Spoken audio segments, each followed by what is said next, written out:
my podcast, Love and Courageous. I'm your host, Demetris. And on this episode, I'll be speaking about the executive orders that Donald Trump has removed. So, Donald Trump has only been in office for a week now, and there's already chaos. So, on his first day back in office, he decided to get rid of some executive orders, one federal workforce. So Trump is removing hundreds of government workers. At the National Security Council, 160 staffers were sent home. 20 senior career attorneys at the Justice Department were reassigned. The head of the U.S.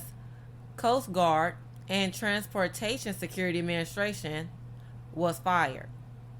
Government offices focused on workforce diversity are being permanently shuttered, and the staff is on leave.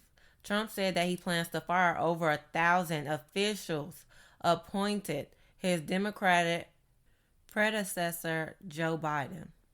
Coast Guard Commandant Admiral Linda Fagan, who was the first female uniformed leader of a armed forces branch, was removed. And part of what a Department of Homeland Security official said was her excessive focus on diversity, equity, and inclusion policies. Now, the Trump administration announced on Tuesday that all federal DEI office staff will be placed on paid leave by 5 p.m. on Wednesday because their offices were to close. Now, the federal agency heads have been asked to identify by Friday employees on probationary periods or have served less than 2 years. Trump also issued a freeze on federal hiring except for military, national security, public safety jobs, and immigration enforcement.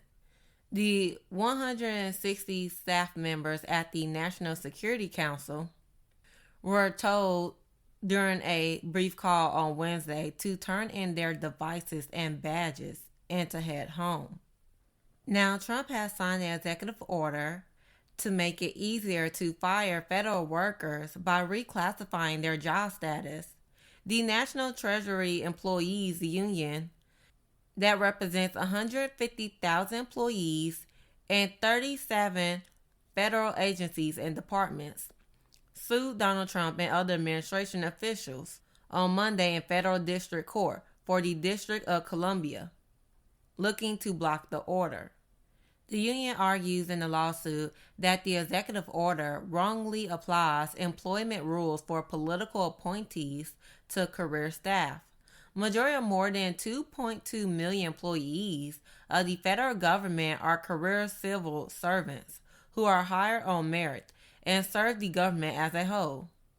Civil service positions do not terminate at the end of an administration, and civil servants can only be fired for cause. Now, Trump executive order creates a new, larger category of federal employees that is called scheduled policy/career, who will not have the typical protections enjoyed by civil servants and can be fired at will. Now, this is not Donald Trump's first time doing this. During his first term, he ordered the reclassification of many government workers, known as Schedule F, which Joe Biden revoked when he got in office in 2021. There's an estimate that Schedule F could make at least 50,000 federal workers vulnerable to being fired. But the new order that Donald Trump has signed is larger enough that hundreds of thousands of people could be reclassified. Another executive order that Donald Trump has removed is the Paris Climate Agreement. So, just in case anybody don't know what the Paris Climate Agreement is, it is a legally binding international treaty on climate change. It was adopted by 196 parties at the UN Climate Change Conference in Paris, France, back in 2015 on December the 12th. Its overarching goal is to hold the increase in the global average temperature to well below 2 degrees Celsius, above pre-industrial levels and pursue efforts to limit the temperature increase to 1.5 degrees Celsius above pre-industrial levels. Now, in recent years, world leaders have stressed the need to limit global warming to 1.5 degrees Celsius by the end of the century. And that's because the UN Intergovernmental Panel on Climate Change indicates that crossing the 1.5 degrees Celsius threshold risks unleashing far more severe climate change impacts. This includes more frequent and severe droughts, rainfall, and heat waves. To limit global warming to 1.5 degrees Celsius, greenhouse gas emissions must peak before 2025 at the latest and decline 43% by 2030. Now, the executive order asked the U.S. ambassador to the UN to immediately submit a formal written request to withdraw from the Paris Climate Agreement. It says the bill does not reflect the country's values or its economic and environmental objectives. Now, any country can withdraw from the Global Climate Pact, but UN regulation means the process of removing a country can be drawn out. So, this is not Trump's first time doing this. He did this in his first term, but it was not finalized until 2020. Now, Joe Biden rejoined it shortly after taking office in 2021. The U.S. is responsible for around 11% of global greenhouse gas emissions, making it the second biggest polluter. This damages the global effort to limit emissions. Its withdrawal in the past has raised issues of trust on climate leadership and questions about whether the agreement itself has been effective. The withdrawal is in line with Trump because Trump's goal is to boost domestic oil and gas production. Trump wants to drill, baby, drill. He's declaring a national energy emergency that will give him the power to increase domestic energy production. Also undo a lot of the Biden administration clean energy policies. Also, he wants to end leasing to massive wind farms that degrade our national landscape and fail to serve American energy consumers. He also wants to end electric vehicle mandate and issue a memorandum detailing a government-wide approach to bringing down inflation. Now, when it comes to health, such as the World Health Organization, Trump wants to withdraw from this. So, the World Health Organization support programs to prevent and treat tuberculosis, malaria, measles, HIV, polio, and other diseases. The executive order that Trump has made says the U.S. was withdrawing due to the organization mishandling of the COVID-19 pandemic. Trump long held antipathy towards the World Health Organization. It's rooted in a perception that it was dominated by and so soft on China, which Trump believes was responsible for the spread of the virus. Also mentions unfairly onerous payments the U.S. made to the World Health Organization. This is the second time that Trump has pulled out of the World Health Organization. He pulled out the first time when he ran in his first term. He began the process and Biden later reversed the decision when Joe Biden took office. The U.S. exit won't take effect until 2026 at the earliest, but withdrawing from the World Health Organization requires approval from Congress. Now, some global public health experts are describing it as catastrophic, disastrous, damaging. Of the 196 member states, America is by far the largest individual funder, contributing almost a fifth of the total World Health Organization budget. Now, with Trump withdrawing from the World Health Organization, this can lead to a impact. One that it's possible that funding could disappear almost overnight, and that could have an impact on the ability of the World Health Organization to respond to emergencies. There is a concern among scientists that this could leave the U.S. isolated when it comes to access to programs such as pandemic preparedness and seasonal influenza strain sequencing, which is used to develop annual flu jabs. Withdrawing from the World Health Organization could harm the health of people in America and the U.S. national interest. Some argue that America's withdrawal could prompt further reforms of how the World Health Organization works, making it a body that better serves the public health needs of people around the globe. Another thing that Donald Trump and his team is doing is freezing federal funded cancer research. Donald Trump and his administration has canceled research grant reviews, travel, and trainings for scientists inside and out the National Institutes of Health, also known as NIH, the world's largest public biomedical funder. The canceling meetings and travel is part of a pause in external communication that was issued on the 21st of January this year by the NIH parent organization and the U.S. Department of Health and Human Services, also known as HHS. Researchers who spoke to Nature say that although a short day-long pause in communication as U.S. agencies has occurred in the past when the administrations have started to reorient strategy, the search and length of the Trump's team, it is set to last until the 1st of February. Now, without advisory committee meetings, the NHI cannot issue research grants, temporarily freezing 80% of the agency $47 billion budget that funds research across the country.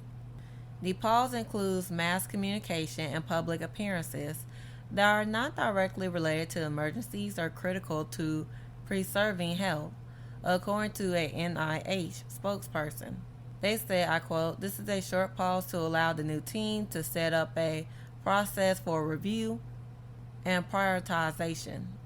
Another thing that Trump wants to do is to eliminate FEMA. Donald Trump is planning an executive order that would begin the process of fundamentally reforming and overhauling or maybe getting rid of FEMA. However, Trump's authority does not give him the power to terminate the agency unilaterally, according to federal laws. Doing so would require congressional action. FEMA, just in case anyone don't know, is part of the Department of Homeland Security, which has a operating budget and disaster relief fund that needs to be replenished by Congress every year to help states deal with disaster recovery, preparedness, response, and mitigation efforts. The U.S. government uses the funds to reimburse local governments and states in disaster.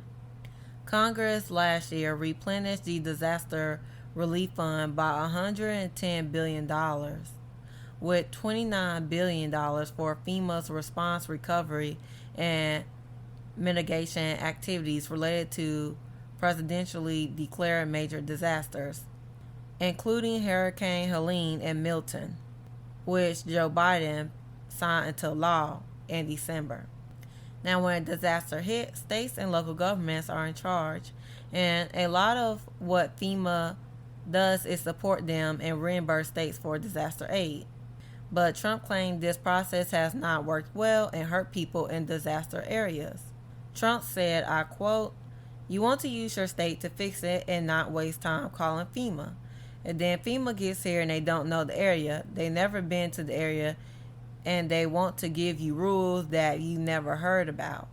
They want to bring people that aren't as good as the people you already have. And FEMA has turned out to be a disaster. Now, lawmakers from both sides have traditionally supported FEMA, and a majority of direct FEMA assistance has gone to states such as Louisiana, Florida, and Texas, which have been hit with several natural disasters, according to federal records. Now, they also propose moving the agency out of DHS and privatizing some of its programs, including the National Flood Insurance Program, which operates in vulnerable areas where, in some instances, private insurers won't, and raising the damage and cost threshold that states need to meet in order to qualify for federal relief. It also proposed changing the cost sharing arrangement so that the federal government only covers a maximum of 75% of the cost of disasters instead of 100%. Now, here is an executive order that Trump has pushed. So, the policy of the U.S. to recognize two sexes, male and female. These sexes are not changeable and are grounded in fundamental and incontrovertible reality. It states the federal government will use the term sex, not gender identity. Trump argues that requirements to refer to transgender people in government facilities and workplace by pronouns that match their gender identity violates the U.S. Constitution First Amendment on freedom of speech and religion. States like Kansas and Montana have already legislated to enshrine a biological definition of sex into law. The Human Rights Campaign, which represents the LGBTQ plus people, stated, I quote, "We will fight back against these harmful provisions with everything we got." These challenges could work their way up to the U.S. Supreme Court, but majority of the Supreme Court are conservatives, so it can rule in Trump's favor. Now, with this executive order, there can be some little issues with it. One, prisons and shelter setting for migrants and rape victims would be segregated by sex under the plans, which campaigners say will help safeguard women. But transgender rights groups say trans women could be put at a higher risk of violence. Official identification documents, including passports and visas, would have to state whether the individual was male or female. U.S. citizens would no longer be able to select the letter X as a third option. Another thing is birthright citizenship. So, Donald Trump has signed an executive order to end birthright citizenship. Birthright citizenship is the 14th Amendment of the Constitution. It says, I quote, "All persons born or naturalized in the United States and subject to the jurisdiction, therefore, are citizens of the United States and of the state wherein they reside."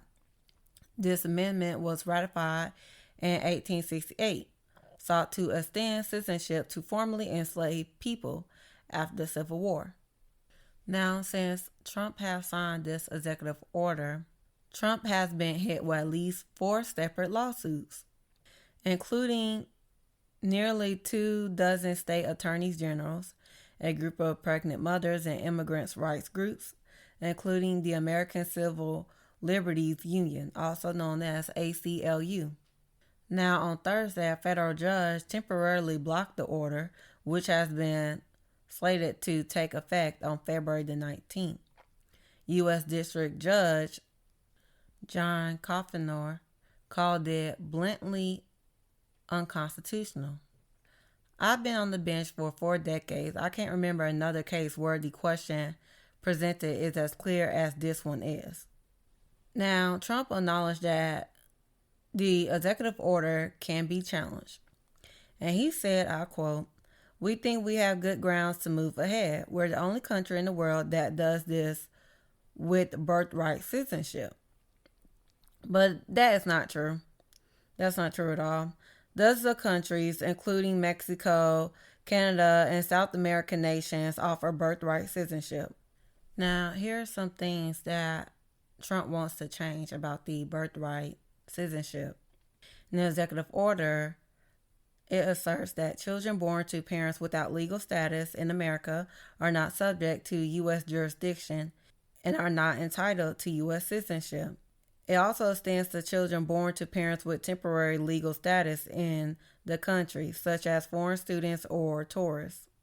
Now, for the birthright citizenship to be revoked, this will require amending the U.S. Constitution, or for the U.S. Supreme Court to diverge from centuries of established precedent and legal principles that date back to before the founding of this country.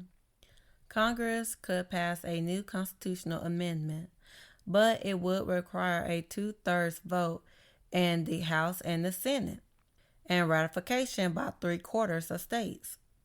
NPR has reported a small but vocal group of conservative legal scholars has argued for years that the 14th Amendment has long been misread and was not originally intended to give citizenship to the children of visitors. Now, there are 20 different states that have filed a lawsuit against Trump. Filed in the federal court in Massachusetts claims Mr. Trump initiative violates the 14th Amendment of the U.S. Constitution, which the federal government has long interpreted to mean that those born on American soil are citizens at birth. The cities of San Francisco and Washington, D.C. also joined the suit. The other states that have joined in this lawsuit are Arizona, Illinois, Oregon, Washington, California, Delaware, Colorado, Connecticut, Hawaii, Michigan, Maine, Maryland, Nevada, New Jersey, Minnesota, New Mexico, New York, North Carolina, Vermont, Wisconsin, and Rhode Island. Now, here's an executive order that Trump is not trying to remove, but he wants to do, declaring drug cartels as foreign terrorist organizations. The order argues that cartels have engaged in a campaign of violence and terror throughout the hemisphere and flooded the U.S. with crime, posing a national security risk to the U.S. The U.S. policy is to ensure the total elimination of these groups in America. It gives U.S. agencies 14 days to provide recommendations on which groups are to be designated and be ready to expedite the removal of individuals from America.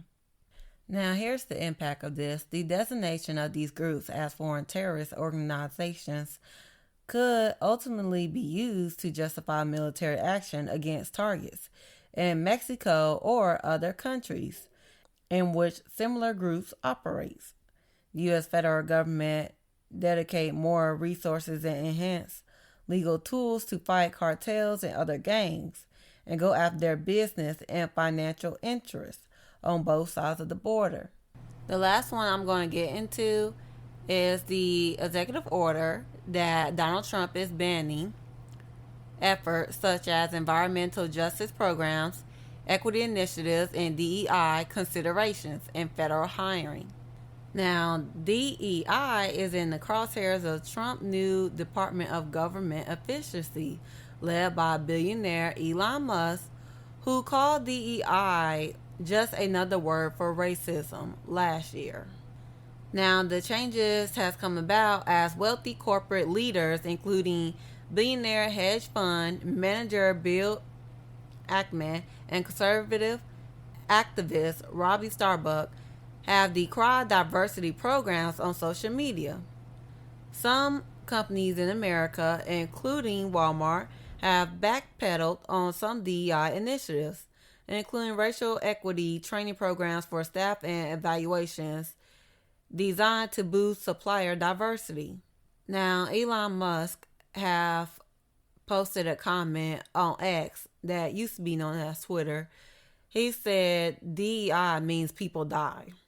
And Tennessee Republican Representative Tim Burchett suggested that Joe Biden selected Kamala Harris as his running mate because she was black. Quoted, he said 100% she is a DEI hire. Her record is abysmal at best. If anybody don't know what abysmal means, it means awful or like very bad. And other critics say DEI programs are discriminatory in an attempt to solve racial discrimination by disadvantaging other groups, particularly white people. So just in case anyone don't know what DEI stands for, the D stands for diversity. It means embracing the differences everyone brings to the table, no matter what on someone's race, ethnicity, age, religion, gender, sexual orientation, physical ability, or other aspects of social identity. The E stands for equity. It's treating someone fairly and providing equal opportunities.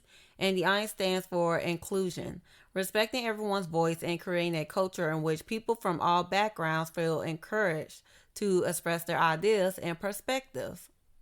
Now, the DEI was created because marginalized communities have not always had equal opportunities for jobs or felt a sense of belonging in majority white corporate settings.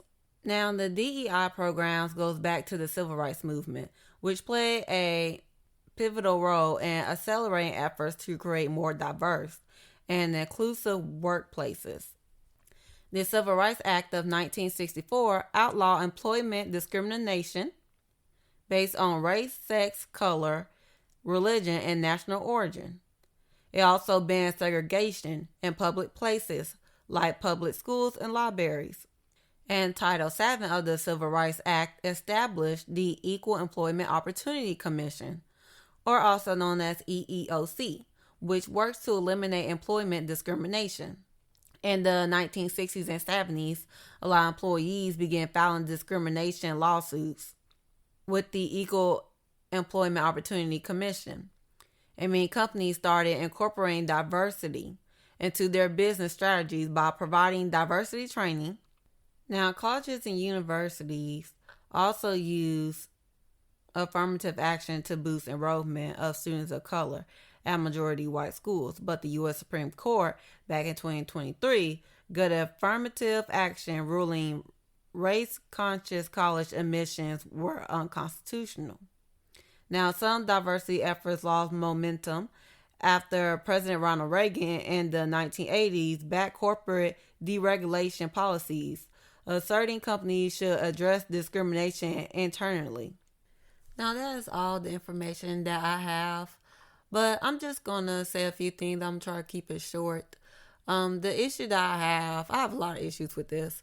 One of them, Trump trying to remove the World Health Organization, saying that they failed when the COVID-19 pandemic hit. But if I can recall, because I have good memory, the bastard stood there and said that COVID was a hoax and that people should drink bleach. So for you to stand here and say they failed, no, they did not.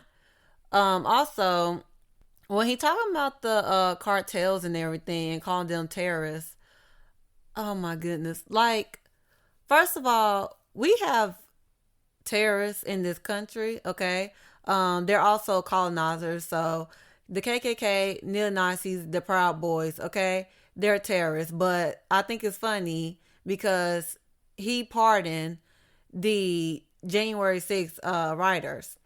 But for some reason, you want to get rid of the cartels. And I'm just like, okay, I think it's so funny how a convicted felon, number one, is acting like he take crime so serious. But yeah, you just pardon the people that stormed the Capitol. So I'm just like, okay, whatever. Double standards at its finest.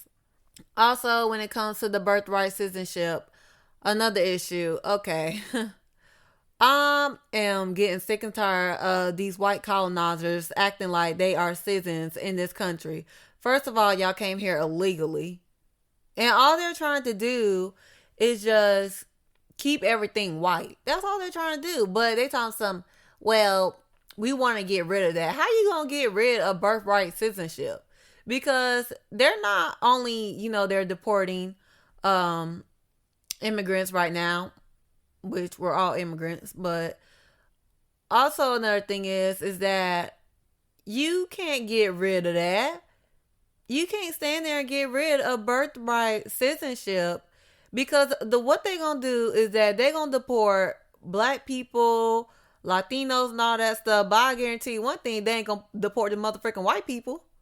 When they're colonizers, they came here illegally. So if you're gonna get rid of that, then that means all the white people need to leave. Because I'll tell you right now, first of all, this country is the Native Americans. So the only ones that have the rights to be on this land, to be in this country, are the indigenous people and the natives. That's it. If you white, you need to take your ass back to freaking Europe. So I don't even want to hear what white people gotta say, because the only thing they're doing is they're literally just trying to keep America white.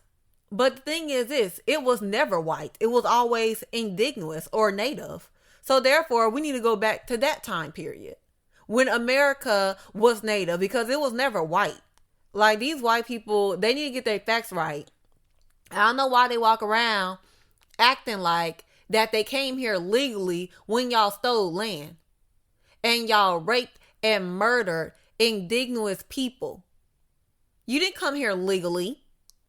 So you have no rights to stand here and try to end birthright citizenship. And not only that, but this is how you know white people got some motherfucking nerve, because they colonized this country, and they even tried to tell the indigenous people, the natives, who country this is, by the way. They literally told them that, oh, you are not a U.S. citizen. What? Because I covered that on one of my episodes. It was a old episode.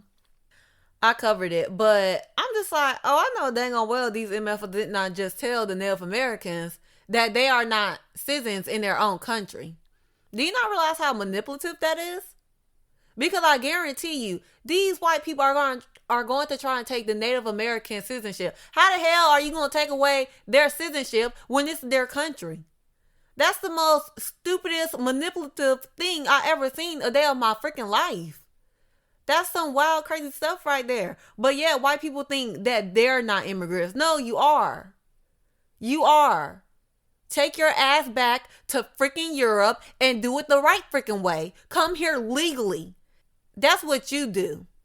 Another thing I want to talk about is the DEI, which white people say is racist. So that's racist, but the segregation wasn't. Having signs up saying no blacks allowed, and you want to have a freaking fit about the DEI, which first of all, that is to help black people and Latinos and any other race to get higher, because if you really want to go down the freaking memory lane, we can do that. First of all, there were laws stating that black people couldn't even have certain jobs. Black people did not have the rights to read. Black people did not have the rights to even get freaking education. You couldn't even drink from the same freaking water fountain as a freaking white person. You couldn't even sit in the same restaurant as them. Not only that, we didn't even get equal freaking pay, which that still goes on still to this day. There's a lot of things that happen in this country that a lot of people don't freaking know about, because of course white people ain't gonna tell it, because they do shit that's not right, but they don't want to say nothing. And I think it's funny because they're trying to say it's racist. That's not racist, boo. The DEI is not racist, but a lot of white people are happy that he took that away. But the one thing that these white people don't realize is that it's not only people of color, it's people with disabilities as well. That's why the program exists, to help those people, because there are people out here with disabilities that do not get hired because they cannot do certain things. But these white people try to claim it's racist. No, it's not racist. You just don't want to work with other people of different racial groups. That's all it is. Like, I'm sick and tired of white people always trying to go around the motherfucking bush and lying and being like, oh, this is what it is. No, bitch. If you're really freaking racist, just say that. Just say it, white people. Stop being freaking cowards about it. Own up to it. Because you own up to it at the dang on freaking polls when you voted for this stupid dictator. Y'all ain't freaking dumb. Stop acting like y'all playing people. You don't want to work with other people of different racial groups. You don't like gay people. You don't like transgenders. Just say it. Because that's all this freaking about.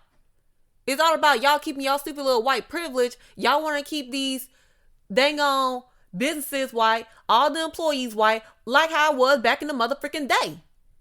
Even when y'all did hire people of different races back in the freaking day, y'all still act like y'all couldn't drink from the same dang on freaking coffee freaking machine. Y'all still act like y'all didn't want to use the same restroom as them. Y'all didn't want to use the same freaking fork as them. So stop acting like the shit is motherfucking racist, because the only racist ones are y'all. Because I know for a fact y'all ain't going to stand here and come out and say you're racist, but I'm going to call you out in your bull crap. And you know what? Since we talking about the DEI and crap, and they want to say it's racist, and basically, like I said, they want all these dang on freaking companies to basically be white. Okay, well that means for any black businesses out here, for any Latinos dang on freaking businesses out here, for any of the dang on Muslims, the natives, whoever, other businesses out here, Asian businesses out here, guess what? We ain't gotta hire you white people. And you sure hell better not call that racist. Since that's how y'all want to motherfucking play, guess what? Your ass won't be getting freaking hired. You want to act like somebody's not qualified because of the color of their skin. But you don't want to call that freaking racist. But helping other people from other racial groups get hired and stop looking at the color of their skin, stop looking at the sexual orientation, that's racist. No, it's not.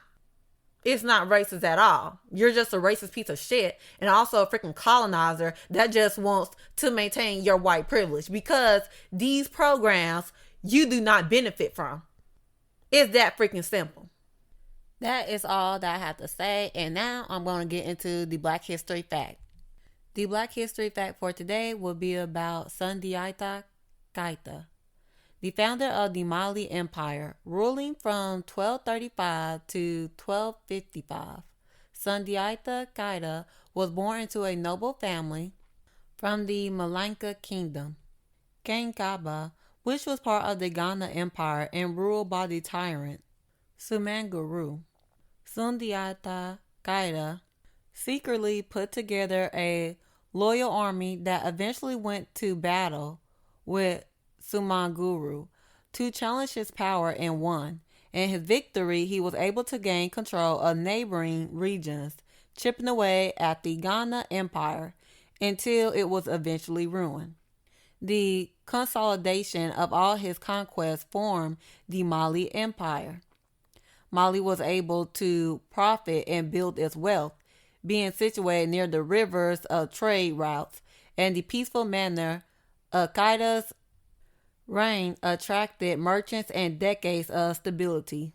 Sundiata Keita is also famous for creating one of the first ever human charters, the Mandan Charter, also known as the Kurukan Foga, to ensure peace within a diverse nation and the abolition of slavery, education, and food security.